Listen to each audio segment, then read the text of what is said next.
CINV chemotherapy-induced nausea and vomiting.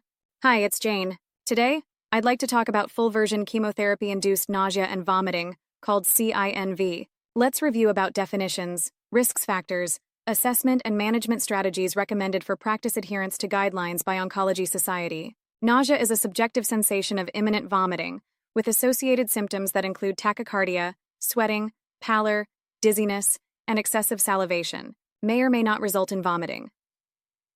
Controlled by the autonomic nervous system and the cerebral cortex. Vomiting is a protective mechanism for eliminating noxious stimuli, controlled by the respiratory muscles. Here are the lists of patient-related risk factors for CINV. 1. Female gender. 2. Younger age. 3. Low alcohol intake. 4. History of motion sickness or pregnancy associated with nausea or vomiting. 5. Nausea before chemotherapy. 6. Inadequate post-chemotherapy antiemetics. 7. Preconceived patient expectations of developing nausea. Less alcohol intake increases the risk for CINV, possibly related to a desensitization of the chemoreceptor trigger zone. The most effective way to reduce the risk of anticipatory CINV is prevention based on a metagenic risk and close evaluation. Acute CINV usually occurs within the first few minutes to several hours following chemotherapy. Delayed CINV may occur beyond the initial 24-hour time period and persist for up to 5 days. Anticipatory CINV occurs in anticipation of treatment and typically occurs in patients who had uncontrolled CINV with prior chemotherapy treatments. The following describes the types of CINV medications. First, neurokinin 1, NK1 receptor antagonists has CINVANTI, Emend, Fotinvez, Varubi. 2.5 hydroxytryptamine receptor antagonists has Aloxi, Zofran, Anzamet.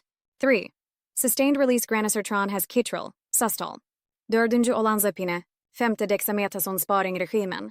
6. Nedopedant palinositron combination, NEPA, has Akinzio. 7. Transdermal granisertron has Sancuso. Next is recent literature and guidelines suggestions by American Society of Clinical Oncology, Clinical Practice Guideline Update. 1. Less than 10% minimal risk chemotherapy suggests no routine prophylaxis for this level of a metagenic risk. 2. Less than 10 to 30% low-risk chemotherapy suggests the use of a single agent, dexamethasone or Zofran. 3. More than 30 to 90% moderate-risk chemotherapy suggests the use of a 3-drug combination, such as CINVANTI, Aloxi, and dexamethasone. 4. More than 90% high-risk chemotherapy suggests the use of a 4-drug combination, such as a CINVANTI, Aloxi, dexamethasone, and olanzapine. Please discuss your symptoms with your doctor or nurses in your clinics. I hope it helps to understand for chemotherapy-induced nausea and vomiting.